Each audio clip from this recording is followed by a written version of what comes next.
Emang raja tidak pernah diomelin istri? Karenanya hidup ini pasti ujian.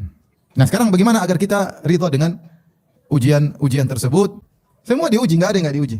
Emang cuma si miskin yang tidak bisa tidur memikirkan sesuatu. Terkadang orang si kaya tidak bisa tidur.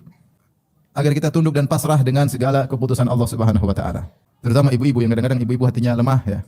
Baper sehingga ketika dikasih ujian kurang siap menghadapinya.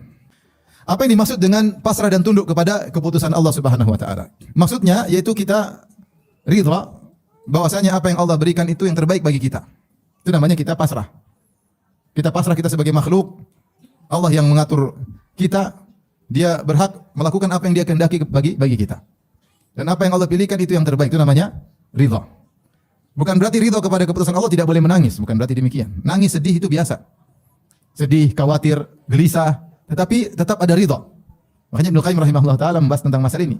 Beliau berkata, apakah seorang menangis, apakah orang kesakitan berlawanan dengan ridha? Tidak berlawanan. Sebagaimana seorang yang sakit, dia harus minum obat yang pahit dan dia ridho minum obat pahit tersebut. Meskipun dia rasa pahit ketika minum obat tersebut, tapi dia ridho. Karena dia tahu ini obat yang terbaik bagi dia. Meskipun pahit dia tidak suka, dia telan obat tersebut. Dia minum jamu tersebut. Dia menjalani proses misalnya operasi, dia tahu ini tidak menyenangkan, tapi dia ridho dengan keputusan tersebut. Ini ridho. Tidak ridho itu namanya protes. Kenapa Allah ginikan saya? Kenapa harus saya yang terkena musibah ini? Apa kesalahan saya? Kenapa Allah ambil anak saya? Kenapa begini, kenapa begitu? Itu namanya protes dengan keputusan Allah.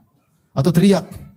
Ya, marah-marah seperti kata Nabi SAW, bukan dari golongan kami seorang ketika terkena musibah lantas dia mukul-mukul wajahnya, dia robek-robek bajunya dan dia menyuruh dengan seruan jahiliyah. Itu kalau itu tidak ridho. Jadi ridho bukan berarti ketawa ketiwi selalu, enggak. Ya. Hati itu masalah hati. Bahwasanya apa yang Allah berikan kepada saya terbaik. Meskipun kita pahit menjalaninya.